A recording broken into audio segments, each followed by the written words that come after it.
Hi guys! So I'm just gonna wait for some people to get on. So today I tried this kind of everyday sunset look, kind of a neutral everyday look. So I gave that a go today and actually went to work like this. It was so much brighter, which would have been wonderful for pictures. But I was way too nervous to go to work with such a bright sunset look, so I muted it down a bit. So, I did some research about some chemicals that may be in our household every day. So I entitled the live, "Did you know that every day you rely on household products that can contain thousands of untested and unregulated chemicals?" This is going to be a very quick live because it's a pretty straightforward live. So over 80,000 synthetic chemicals. Synthetic means that they're created. They're not a natural chemical found in everyday life. Did you know that over 80,000 synthetic chemicals are registered for use in commercial products? So that's products being used in our home, being sold at Walmart, being sold anywhere that a consumer can buy. So it's not a product that is used, for the hospital or something like that. So out of those 80,000 synthetic chemicals that are registered, only 7% have undergone the recommended state of basic toxic study. And the reason for that is when they are testing synthetic chemicals, they have this innocent until proven guilty theory. So until they know if a chemical has done harm to something living, they allow it to pass. So for example, they do their testing on animals, and let's say they've only tested for a couple of months and they haven't noticed any significant change. The bunny is fine, the mouse is fine. So they pass that synthetic chemical. And not knowing that maybe long-term use of years over years over years, it could cause cancer.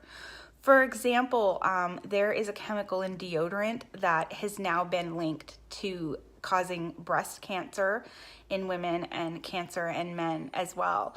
So they're starting to develop products without these toxins in them, but because I always say everything causes cancer, and I kind of feel like the government has that as well.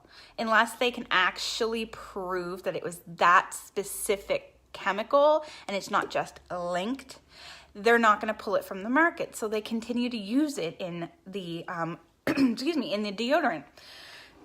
So we simply assume that the chemicals that are used to make our everyday products have been tested for safety. We just assume that that's the way it's done.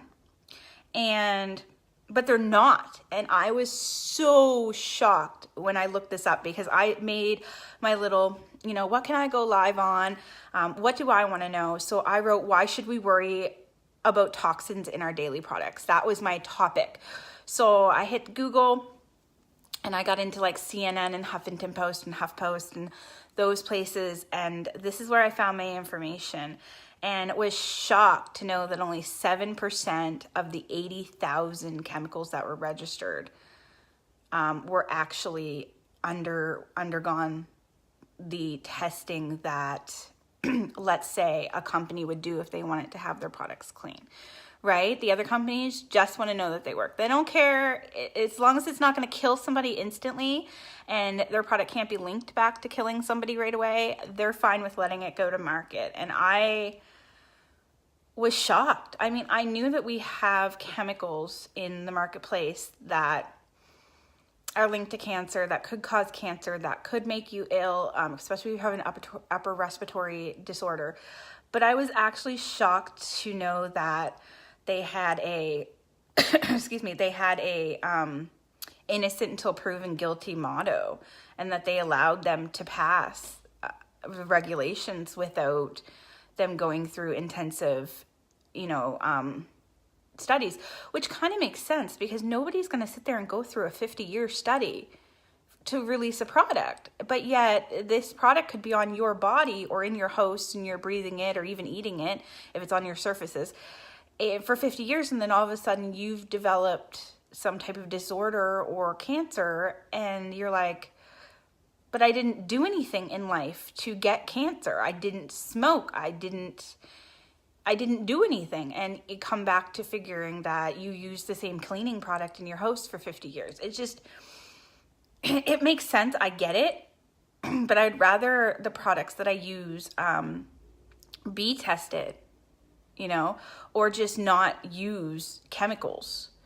Use a natural cleaning agent like lemon or orange, I don't know. I was completely shocked. Like I said, this is a quick live because that's literally the only thing I really found out when I was like, well, that's enough for me. Like, honestly, that's enough for me that only 7% out of the 80,000 registered have actually gone through basic toxic studies. But yet we're still allowed to pass and enter into the marketplace.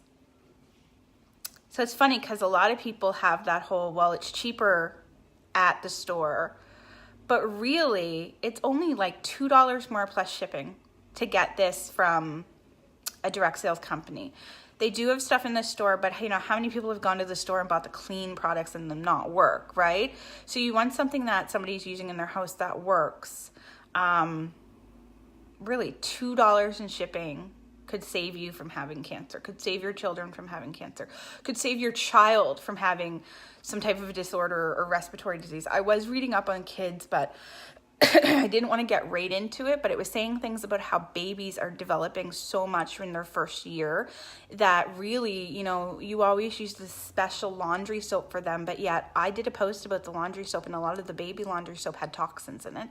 However, you always want to be safe around your baby, and you use Johnson & Johnson, or you use another product that is safe for your child, or you think is safe for your child, but to actually find out that the certain toxins that are in these chemicals that you're using maybe on the floor can actually affect their learning and behavior and growth is shocking to me.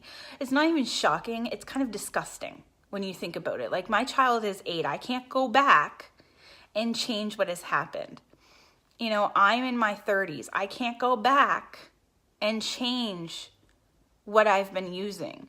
The only thing that I can do now is to start trying to live a cleaner lifestyle. And I'm not saying run out and purchase $1,000 of products because you need everything in your house to be cleaner. I mean, honestly, I can get a kit for about $50. And it'll replace a few of my, everyday products that I use, like laundry soap, dish soap, and deodorant, to kind of move towards a cleaner lifestyle. And it's just, it makes you sit and wonder, has this been the reason why I've been so sick? Has this been the reason why I have depression and anxiety disorders? Could this be the reason? Could it be? You don't know. You don't know. It's all about chemicals in the brain and your brain changing, and your chemicals in your body and in your brain are affected by the chemicals in your everyday use. So you really don't know. And I'm coughing now, you know what I mean? So anyway, it's a really short live, but I just wanted to kind of drill that home that, that the government has this stance that it's guilty or innocent until proven guilty when it comes to chemicals. I mean, they have standards and regulations that they have to pass, yes, but those standards and regulations are to be passed. Yeah, Johnson & Johnson's is horrible. I heard that. But they have the standards and regulations that need to be passed on a short-term study basis, probably a year, I don't exactly know. I'm sure we could find it out of how long it has to be used on poor animals until it can be released. But I guarantee you it's not 5 to 50 years. So it's just kind of disgusting that we're allowing products on and near our body and in our mouths. It's gross.